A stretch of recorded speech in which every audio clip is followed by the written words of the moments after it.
রামঠাকুর সংঘ এলাকায় বামুটিয়া ব্লকের অন্তর্গত উত্তর গান্ধীগ্রাম গ্রাম পঞ্চায়েতের নবনির্মিত পাকা ভবনের দ্বারোদ্ঘাটন হল বৃহস্পতিবার। আনুষ্ঠানিকভাবে এই নবনির্মিত পাকা ভবনের দ্বারোদ্ঘাটন হয়েছে।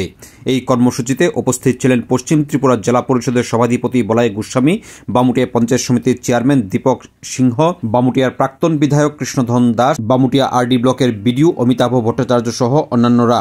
এদিন উদ্বোধকের ভাষণে পশ্চিম ত্রিপুরা জেলা পরিষদের সভাধিপতি বলাই গোস্বামী বলেন, দীর্ঘদিন যাবৎ বামুটিয়া অঞ্চল বিভিন্ন কারণে ডিপ্রাইভ হয়ে রয়েছে। এলাকার উন্নয়ন সঠিকভাবে হয়নি। বর্তমানে এই এলাকার উন্নয়ন সঠিকভাবে বাস্তবায়ন করার লক্ষ্যে কাজ শুরু করেছে সরকার। তিনি আহ্বান করেন পঞ্চায়েত সমিতি, জেলা পরিষদ এবং রাজ্য সরকার যৌথভাবে বামুটিয়া এলাকার সার্বিক উন্নয়নে আগামী দিনে কাজ করার। একটা সময়, দীর্ঘ সময় এই রাজ্যে একটা সরকার ছিল, ওনারা এই এলাকার জন্য তেমন কোনো কাজ করেননি।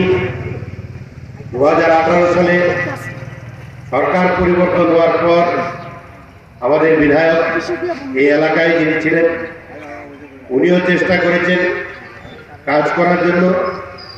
দীর্ঘ 25 বছরের যে প্রশাসনিক জঞ্জাল, তাকে ডিঙিয়ে কাজ করতে একটু সময় লেগে গেছে।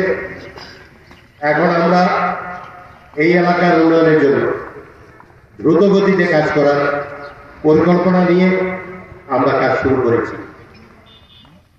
ইতিমধ্যেই আপনাদের এই এলাকায় প্রাক্তন বিধায়কের তত্ত্বাবধানে নতুন স্কুল বিল্ডিং হয়েছে।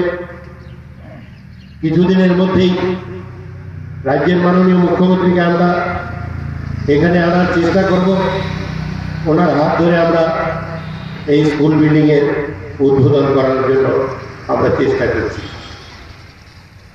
গত কিছুদিন আগে বন্যায় এই এলাকায় লেক, যে পুরনো লেক, তার পার ভেঙে গিয়েছিল। ইতিমধ্যে আমরা পার্মানেন্টলি এর কাজ করার জন্য রিটার্নিং ওয়ালের স্যাংশন আমরা দিয়েছি। 1 কোটি টাকা এখানে খরচ করে পাকা ড্রেন হবে। পাকা ড্রেন করে যাতে লেকের জল আটকে না থাকে তার ব্যবস্থা আমরা করেছি। সময়ের প্রেক্ষাপট অনুযায়ী, এলাকার মানুষের দাবি দাবা অনুযায়ী এই পঞ্চায়েতকে আলাদা স্থানে স্থানান্তরিত করতে হয়েছে। এটা মানুষের প্রত্যাশা এবং কাজকর্মের ব্যাপ্তি অনুযায়ী।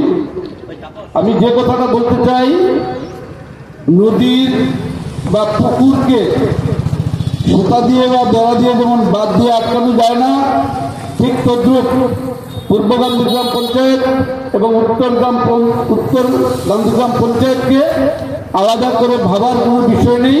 শুধু কাজকর্মটা আলাদা আলাদা একটা ভবনে হবে।